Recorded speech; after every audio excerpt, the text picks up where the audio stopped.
Welcome to Podforest, where forest pros discuss forest woes. Our goal is to communicate with private landowners on a variety of forest health issues to support management and stewardship of your lands. In this podcast, we'll be discussing important topics in forest health with experts in multiple fields. Thanks for tuning in, and enjoy this episode of the Proforest Podforest. All right, welcome back, everybody, to the Proforest Podforest. I know it's been a little bit since we last spoke. Welcome back. Thank you all for joining us. I'm joined today by Dr. Angela Mech from the University of Maine. Angela is an assistant professor of forest entomology, and today we're going to be talking about the browntail moth. Angela came up with a really cool title for a seminar we put together last year called Mother Nature, Maine's Other King of Horror. So for those of you who are Stephen King fans, such as myself, this is particularly interesting, particularly fitting, very relevant, and there's a little bit of freakiness to it. It wouldn't be Stephen King if it wasn't. So welcome, Angela. Thank you for joining us remotely from Maine. Thank you for inviting me. So I think a lot of people aren't terribly familiar, down here I should say, with the browntail moth. So I was hoping you could probably give us a broad introduction to what on earth this Stephen King-esque insect is. Sure. So browntail moth is an invasive species. It's native to Europe, and it was accidentally introduced in the late 1800s. And it arrived up in New England near the Boston area. And very quickly, folks realized that this was a pretty serious invasive species, and there was a lot of interest in trying to eradicate it because of the impacts that it had. It is a caterpillar, and it likes to feed on a large number of tree species. We know of over about 100 tree species that it will feed on, most hardwoods. We refer to it as a trifecta pest. So it has these ecological impacts because, of course, we don't like our forest trees to be chewed up. And when you have repeated defoliation, you can start to see trees dying on the landscape. It also has economic impacts because it really likes fruit trees. So our fruit industry is impacted, but also it influences tourism in the region because of the third type of impact, which is public health. And this is kind of unique for a forest pest. Most of us forest entomologists, we don't work in public health. Those are different entomologists.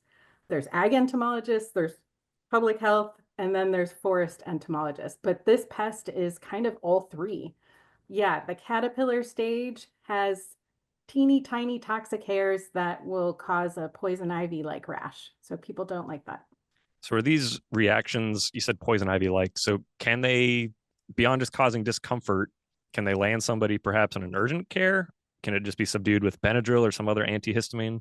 No, there have been cases of severe reactions to the toxin. The hairs are also small enough that they can get inhaled. And so folks can have respiratory issues from inhaling the hairs. And I can personally attest to the fact that you can also get them stuck in your eye. I've torn my cornea from having these hairs get in my eye.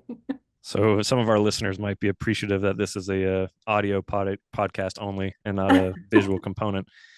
Yeah, that's disturbing, but also very interesting, right? I certainly don't want to have this platform be like peddling anti-insect views and mentalities and whatnot. What's the sort of life cycle like for the browntail moth? Obviously, you said it's a caterpillar. It's got these very small hairs, but it certainly undergoes metamorphosis into a moth at some point. What's that life cycle looking like? So luckily, it just has one generation a year. I think if we had to deal with multiple generations, I would look for a different career. One generation, they'll hatch at the end of summer, and they feed a little bit, but they like to stay together.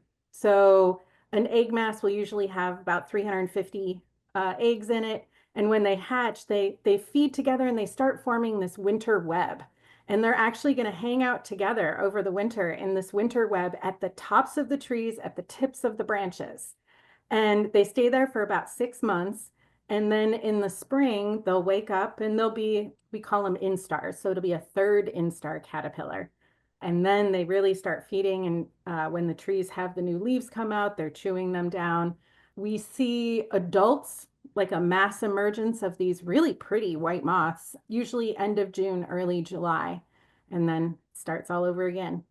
So when you say spring, just to kind of contextualize it, being that I've lived in Florida my whole life, it's 80 degrees or so today that we're recording. It's sunny, it's 80 degrees. You're obviously in Maine. What is Yeah, it was a little. spring looking like for Maine? I would say, I mean, we still can get snowstorms in April, but we can see activity from Browntail. I would say usually early April ish. And what they'll do is they'll actually sunbathe on the outside of those nests. So that's how we know that they've woken up. And then they'll go back in the nest if they need to. But they like these white nests all of a sudden turn brown because all of the caterpillars are on the outside sunbathing. Because it's still a little chilly up here, even in April. These insects, they can tolerate the temperature swings that Maine has then.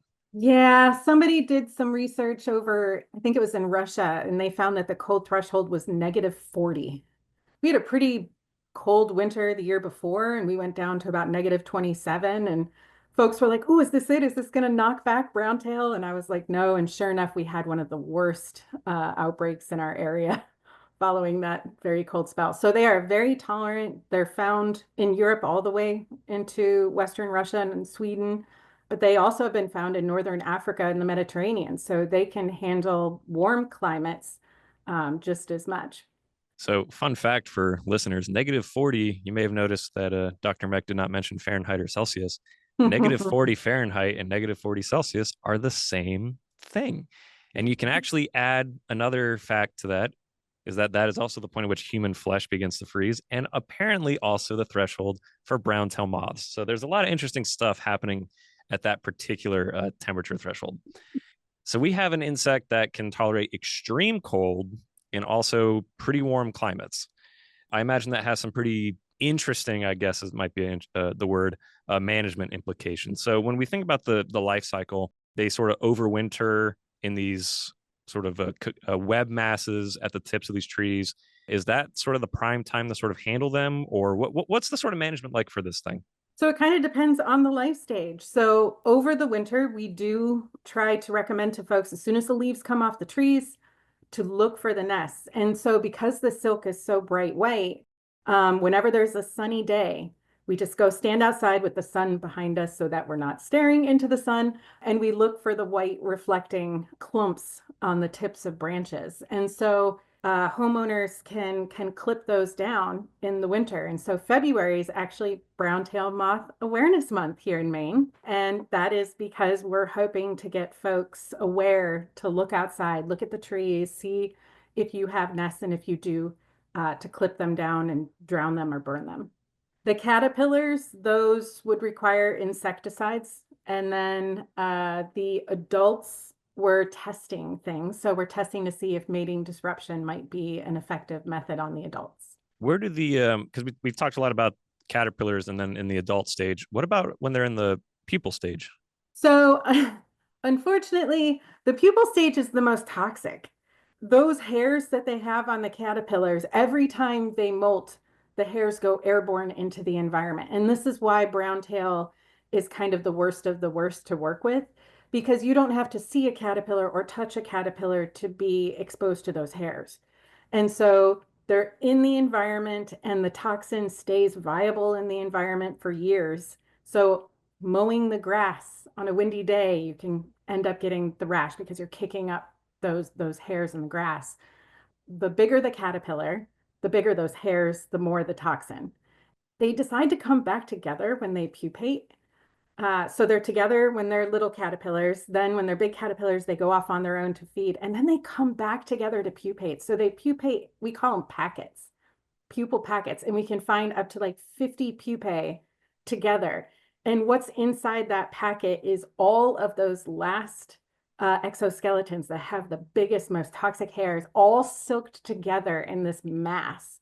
And so when we are working with them, we are in full Tyvek gear, completely covered, try to cover every square inch of skin because it is the most toxic stage. At the moment, there's no management at that stage. We just wait for them to become adults because the adults are not toxic. So do you find that it's easier to control or manage them when they're at the adult stage or at the caterpillar stage then? I would say the easiest stage is the winter web. They're hibernating over the winter, and you could just clip and get rid of them. And all those hairs are on the inside of the nest, so you're not as exposed. Otherwise, yeah, you have to wait for the caterpillars. If you wanted to spray something that required them feeding, you have to wait for the leaves to be flush. And so the caterpillars are out for a chunk of time before that, so you're still exposed. Yeah, the mating disruption is still in the testing phase. We're not sure yet what the efficacy will be there. We're just crossing a lot of fingers. The web masses, it's an open right now, being that we're recording this in February. You said it's Browntail Mhm. Awareness Month. This is like open season. Oh, yeah. Basically, encourage everybody to see if they can find them and remove them, eradicate them. And today is a beautiful sunny day in Maine. Maine is actually the sunniest state in New England, by the way, for the winter. Like we actually do get a lot of sunshine, which is really nice.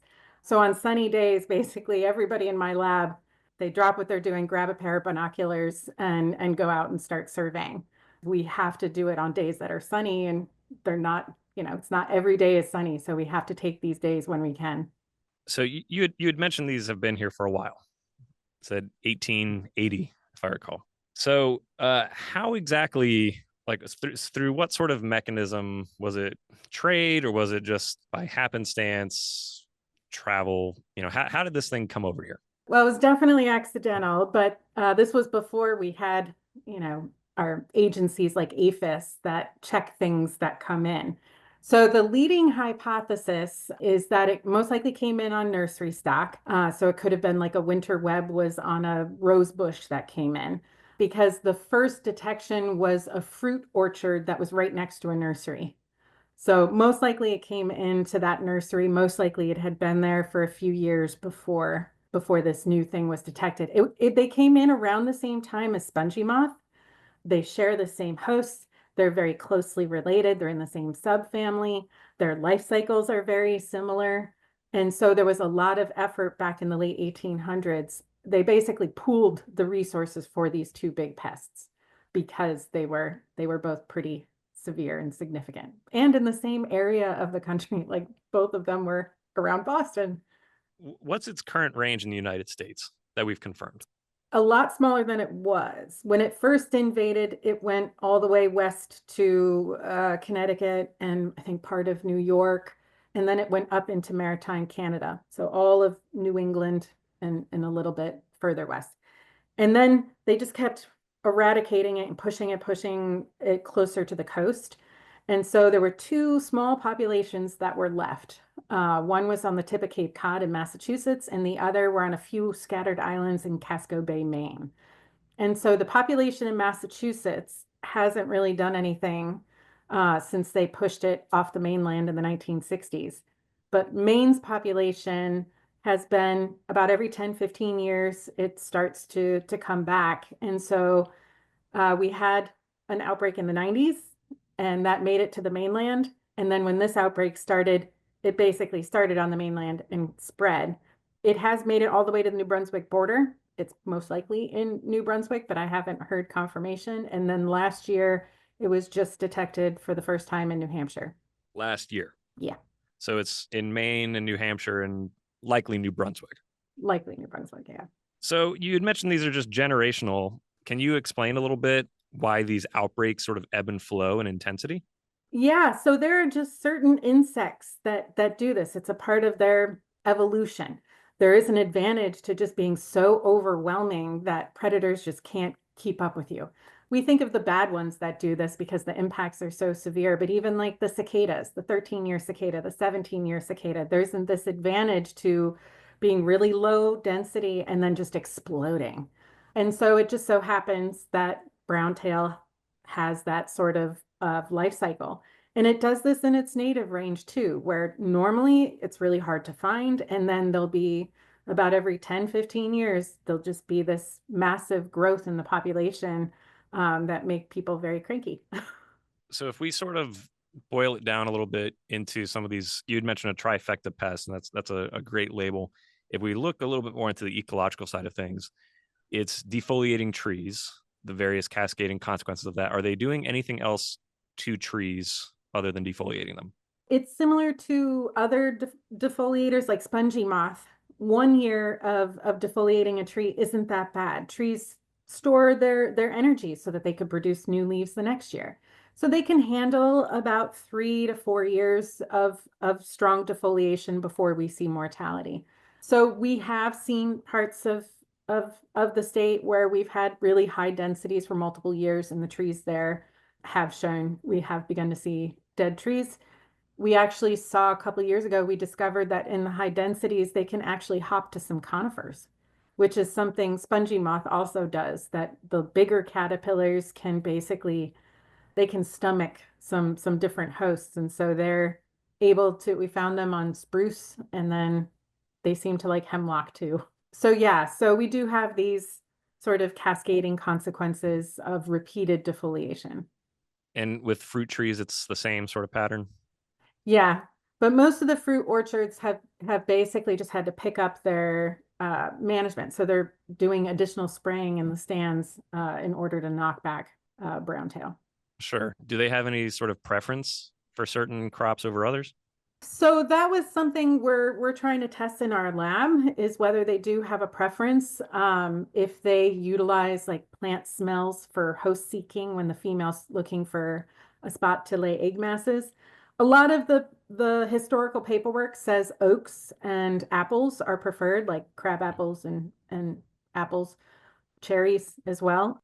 We're kind of wondering whether or not they're not super picky, and that we might just see more of them on oaks because oaks are the tallest trees around. And so if Mm. the females are kind of lazy flyers and they're just looking for the tallest branch to lay an egg mass on, then we would find them more often on the oaks up here, because that is, one of our bigger trees. And then apples and crab apples is one of the favorite trees to plant in everybody's front yard, because they do grow up here in New England. They're very beautiful, the spring flowers. And so again, it could just be that that is the best circumstance for moths being blown around in the wind to come into contact with. So we're looking into that to see if there is a preference or if it's just a lot of hardwoods. So thinking more about the people side of things, we talked about a reaction, it's an allergen, it's an irritant, all this kind of stuff. What sort of behaviors might people, either just the public or landowners specifically, be engaging in to kind of deal with browntail? There's a lot of things that kind of just get spread around, like things that try to avoid or to do differently. So I mentioned mowing the grass. Like if you have browntail in your area, you definitely, even on a hot summer day, you want to wear long sleeves and pants to prevent getting the rash when doing that.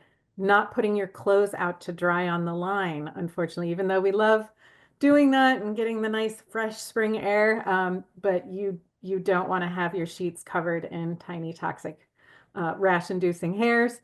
We have we've sent out a survey to homeowners to try to get an idea of how they're changing their behavior, and we did have a pretty high percentage of folks say that it reduced their time that they spent outside, that they didn't want to go outside during those months when it's really bad, just because, and I can say the same. I love being outside. This is why I went into this career.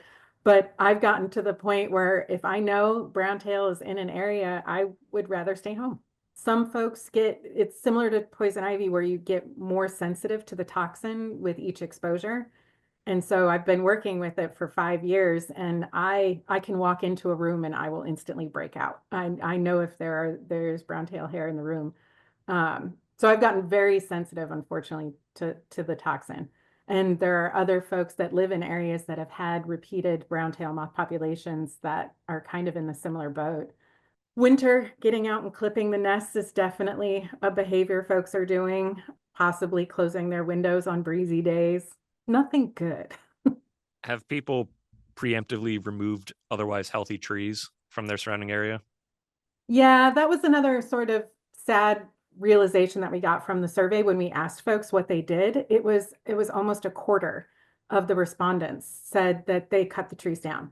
Because when you look at the price point for chemically treating your tree, you have to redo it about every other year, and it was cheaper. It's cheap cheaper sometimes to just cut the tree down. So folks were cutting down these giant, beautiful 100-year-old oak trees just because they didn't want to have to deal with browntail again, which is, it's kind of sad.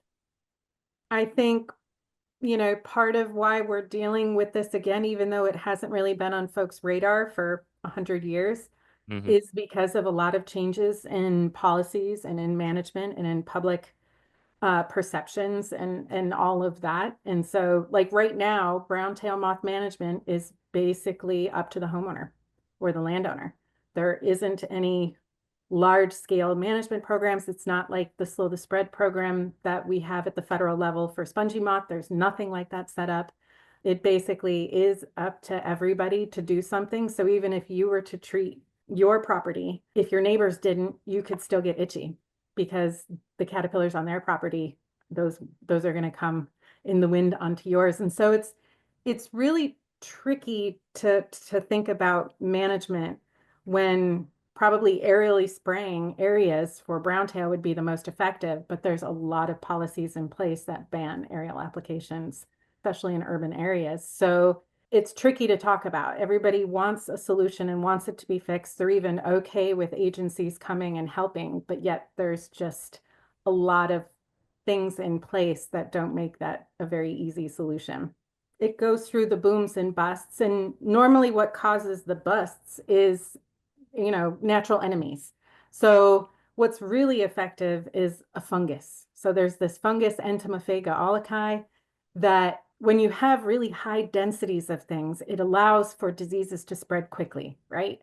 And so this is the case here, that when you have a virus or a fungus come into a population, the higher the density of the population, the quicker and better and more effective that disease runs through. And so normally the outbreaks would last maybe 3 to 5 years and then it should have gone away. But we've been in this outbreak, this is our 10th year. One of the reasons that we think that it has lasted so long is that fungus, like mushrooms, requires the right climate. It likes cool, wet climate conditions in order for it to flourish. And because of changes in climate, we've been having really dry springs and really rapid summers kicking in. And so what should have been a prime opportunity for the fungus to come through, it didn't, and which allowed the population to continue to grow and continue to spread. But this past year, in fall 23 and spring 24, we had a really wet, cool fall, and we saw signs of the pathogen in the system, which is really weird because it makes the caterpillars do zombie things like the TV shows. It's really kind of weird. And I can definitely talk about that if you want to hear more about that. Or Stephen King. Yeah. So in the fall, when they're little caterpillars and they're making that silk nest, if they become infected with the fungus, it kind of makes them like a zombie and they go back to the nest, cling to the outside of the nest and die. And so in the spring, when the caterpillars wake up, remember how I mentioned that they come outside and they sunbathe on the outside of the nest? Hmm. They're basically crawling all over the infected cadavers of their siblings, and they themselves become infected. That's Like it's that's a great, new sentence. Mother Nature at her best.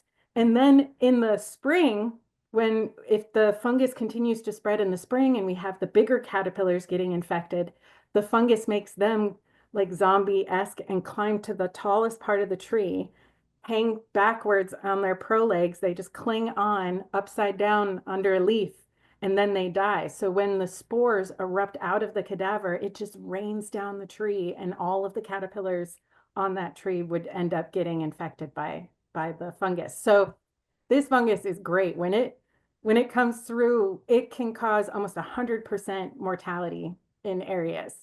And so this year we're seeing that. Like I'm not seeing as many winter webs. On campus, we had thousands of nests on the UMaine campus. But go Black Bears, great campus. You should come visit. And this year we're not really seeing any, which is for somebody who works on campus, that's great. Yeah, I think I'll come visit in December.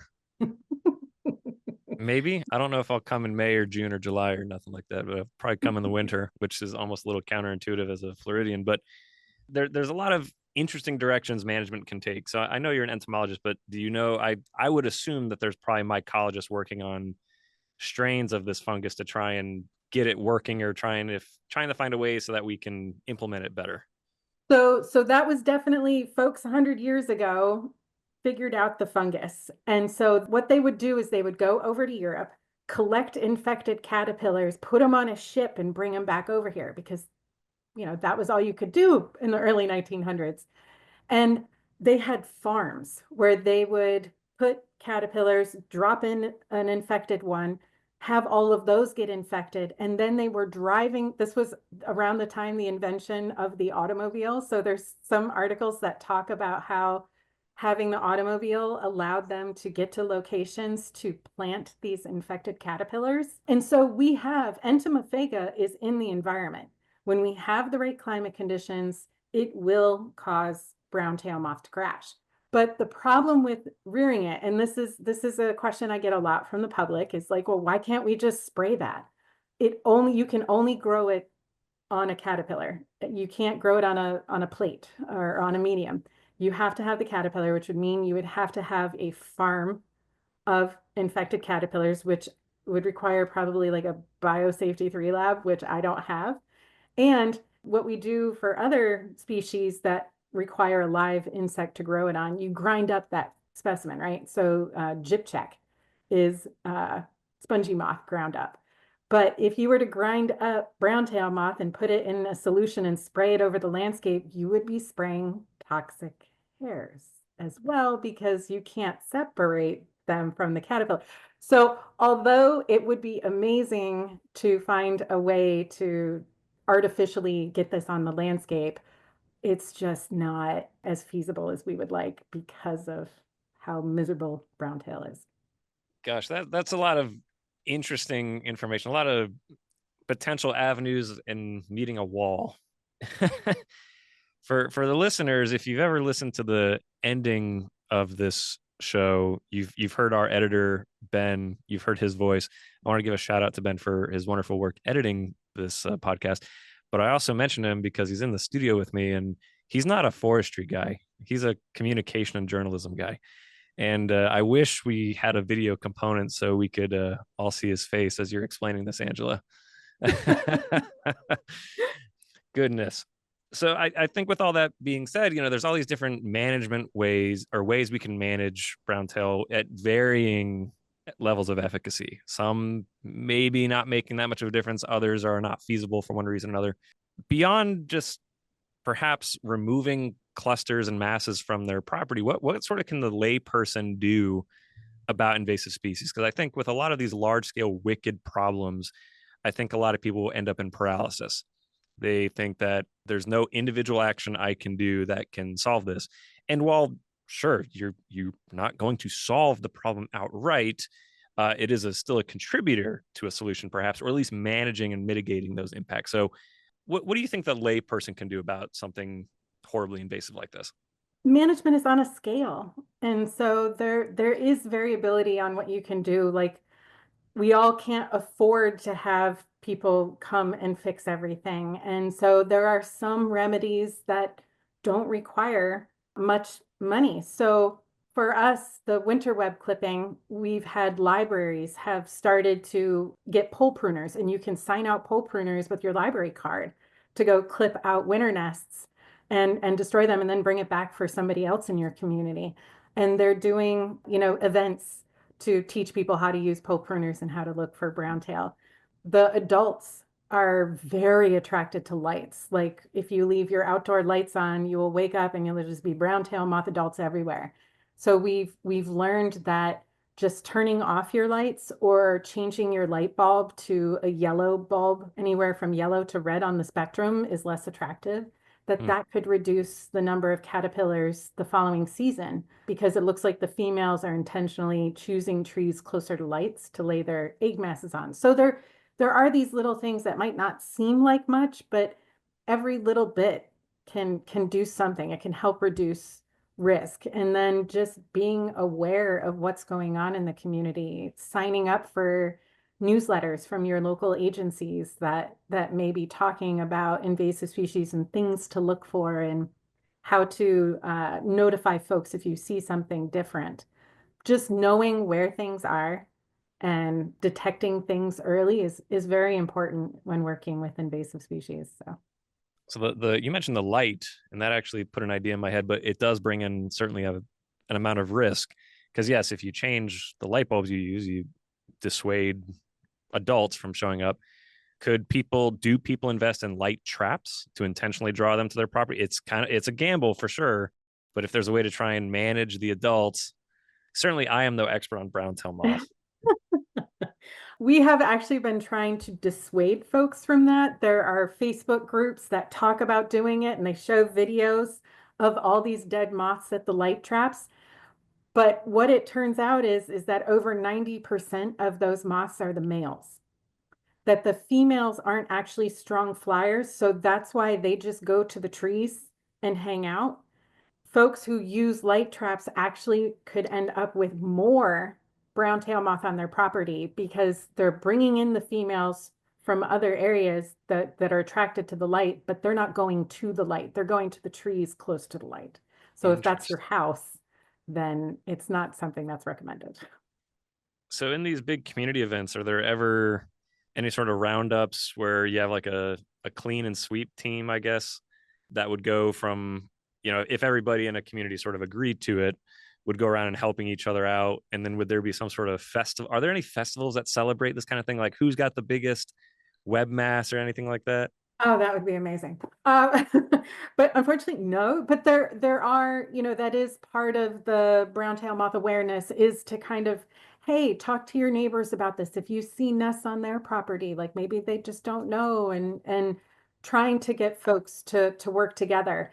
Back in the day, in the early 1900s, they would actually pay neighborhood kids 5 cents for every 100 nests that they brought back, which doesn't seem like much, but there was a picture of like what looks like a 10-year-old kid maybe standing next to a mound of nests that's about as tall as him. And it was estimated that that nest had a couple 100,000 nests. And so it would be like that kid making $6,000 nowadays from just climbing up trees and clipping nests, which Wow. I would climb a tree for $6,000 for fun and then clip things. Sure. So there was more investment back in the day. There were even laws on the books that said that homeowners by law had to clip their nests, and if they didn't, Hmm. the state would come in, clip your nests, and tax you. Uh, Interesting. that doesn't exist anymore. And I don't think we can use child labor anymore. So it really is just up to the homeowner. I gotcha. So brown-tailed moth is a very complicated sort of problem, very complicated nut to crack, and all sorts of different avenues for management and different research areas. What are sort of the main directions that the research is taking right now when it comes to brown-tailed moth? Yeah, so it's actually a really interesting system. Like I started my position at the University of Maine in 2020, right? Like kind of as it was hitting the peak of the outbreak. And because nobody's really been studying it much, there's so many different avenues to go with the research. And so I've brought on multiple grad students. I have a gaggle of undergrads that help out. And we just, because it's an outbreak, our window to do research is really short. It could be collapsed next year. And so we have to get everything in that we could possibly do. And so this past summer, we did 10 experiments in 10 days because the adult is very short-lived. And so you have to just do everything in the 10 days that it's around. So we're trying to develop a new monitoring program using sex pheromone lures. And that's because right now the monitoring is through the Maine Forest Service. And they're either going to be aerial surveying looking for the defoliation in the spring and fall, or in the winter, they spend all of the months of the winter every sunny day with two people in a car going and counting on the side of the road how many webs they count. So it takes months, it's labor intensive, it's costly. And so we're trying to see if we could use traps, pheromone baited traps, to tell us about the population densities in areas, whether we can do that. We're looking at the mating disruption, which is also using that sex pheromone. So the concept there is if the whole area smells like a female, then the males can't actually find a female. It reduces mating and the population can experience a crash from that. And that's very effective with some other forest pests. So those have kind of been some of the big ones. We've tested some different products on browntail moth to see if they would be useful as sprays. We've tested biopesticides. Yeah, we're just trying to learn as much as we can about browntail while it's available and while it's here. We're doing studies on their flight capabilities to kind of see if we can predict where it will be going next and doing risk assessment.